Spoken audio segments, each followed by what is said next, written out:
নমস্কার, দেখছেন এনএন বার্তা।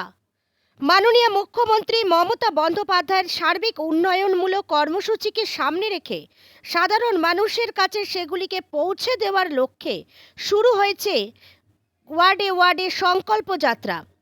আজ কাঁচরাপাড়া 22 নম্বর ওয়ার্ডে সংকল্প যাত্রায় উপস্থিত হয়েছিলেন কাঁচরাপাড়া পৌরসভার পৌর প্রধান কমল অধিকারী, পৌর পার্ষদ দিলীপ ঘোষ, গোবিন্দ মল্লিক, হালিশহর পৌরসভার পৌর পার্ষদ তথা শহর সভাপতি প্রবীর সরকার সহ অন্যান্যরা। এলাকার প্রতিটি বাড়িতে গিয়ে তাদের সমস্ত অসুবিধার কথা শোনেন চেয়ারম্যান কমল অধিকারী। এলাকার মানুষের হাতে তুলে দেন মুখ্যমন্ত্রী মমতা বন্দ্যোপাধ্যায়ের 15 বছরের উন্নয়নের পাঁচালী। ব্যুরো রিপোর্ট, এনএন বার্তা। আমরা দেখতে পেলাম 22 নম্বর ওয়ার্ডের মানুষের চাওয়া মন্দির, সেখানে আপনি ধর্ম নিয়ে কিন্তু কিছু বললেন। দেখুন, মন্দির এবার আপনাকে বুঝতে হবে যারা ধর্ম নিয়ে রাজনীতি করছে।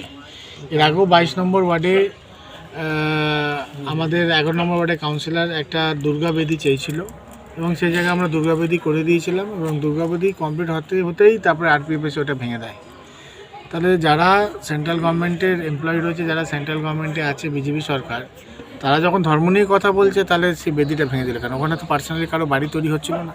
তো স্বাভাবিক ব্যাপার, কিছু অঞ্চলে গেলে মানুষের ডিমান্ড থাকে, কোথাও যেই ধর্ম যারা বিশ্বাসী আছে তারা সেইটাই চাইছে যে ওখানটা যদি একটা ধর্মীয় কিছু হলে পরে সুবিধা হয়। তো এখানটায় আপনি ডেভেলপমেন্ট করবেন কীভাবে? এবং যেই জায়গায় দুর্গার বেদি ভেঙে দিয়েছে সেই জায়গায় তাহলে বাকি মন্দির আমরা কি বিশ্বাসে দেবো? এটা যদি আমাদের স্টেট গভর্নমেন্টের আন্ডারে থাকতো তো অবভিয়াসলি আমরা কিছু করতে পারতাম।